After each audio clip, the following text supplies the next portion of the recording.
Hello guys. Today I'm going to be addressing a few issues that I felt that were left out of a review I made on this pistol, the APS ACP 601, that I made around a year ago or so. I felt there's a few things that need to be addressed for sure. Now I've been fielding this thing for the past year or so. I've put more than 50 CO2 cartridges through it, and it's got problems. Let's start with the magazine. These things are not great. They're not gas efficient. They only hold 23 BBs, which can be bested by some Tokyo Marui Glocks and other KWA variants, and even some Elite Force guns. The cylinder right here, this inner part, if you unscrew that too much, which is very easy to do because it's made out of weak metal, you can actually break it and have a non-working magazine. That costs $25, mind you, which is quite expensive. But in the retrospect of CO2 magazines, it's average, I guess. But $25 for a magazine that only delivers 1.5 to 2 mags, like, I believe magazines for the KSC/KWC Desert Eagle are cheaper than magazines for this. And they don't have extended magazines, of course, because it's CO2. You don't have a fill-up nozzle on the bottom, so you can't exactly do stuff like that. But that's failure by design. Now, moving up to the gun, like I said, I've used this for, that's what I was addressing. I've used this for about the past year or so, and last time I went out, hang on. Anyways, as I was saying, this broke the last time I went out, and it sheared off right here, and I really did not expect this from a $110 gun. Mind you, it's a CO2 gun. It's supposed to be built strong, but it's really not. I mean, it comes with a good recoil spring.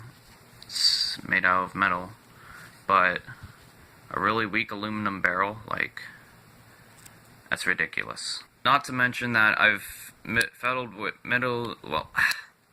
with the hop-up more than a few times, and it's ineffective. It just doesn't work as well as others can. As far as the lower half of the gun, I have no problems. It's more ergonomic than other Glocks.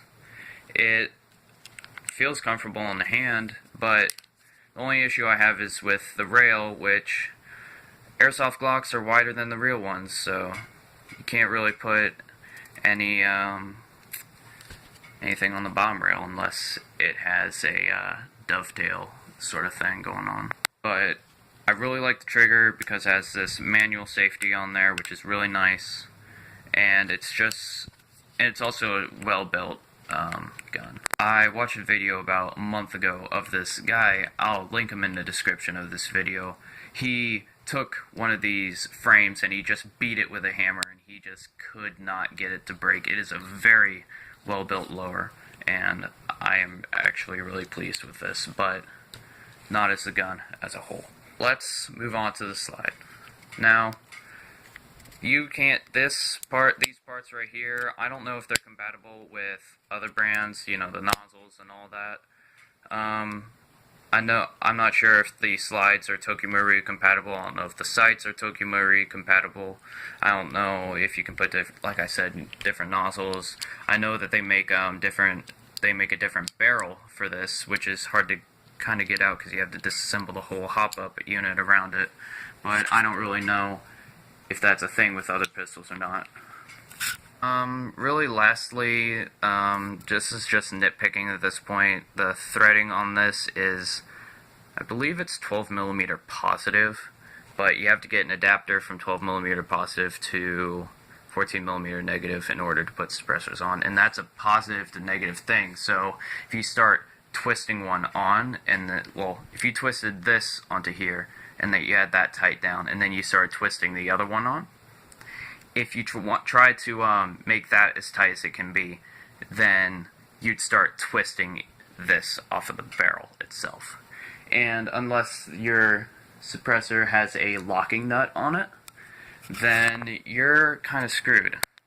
Speaking of suppressors, that's actually how this broke. I used it once during a game because my rifle back there is down at the moment because the motor's broken. Well, contacts to the motor.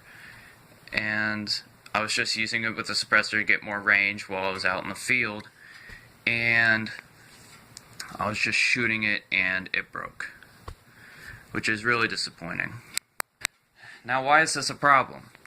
Well, it still functions, it'll still shoot, it still works as a gun, but I'd note the slide does go together without the barrel on there.